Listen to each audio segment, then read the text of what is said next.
9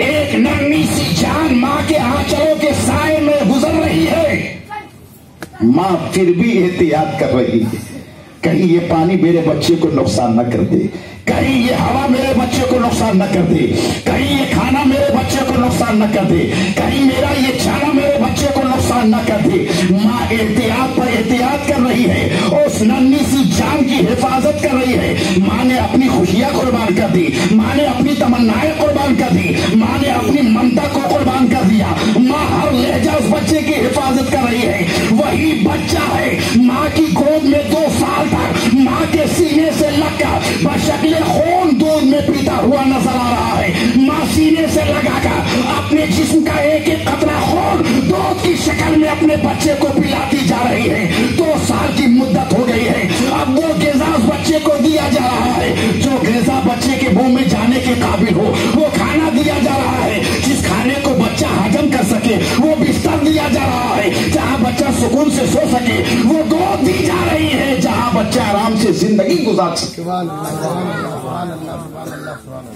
منظر چلا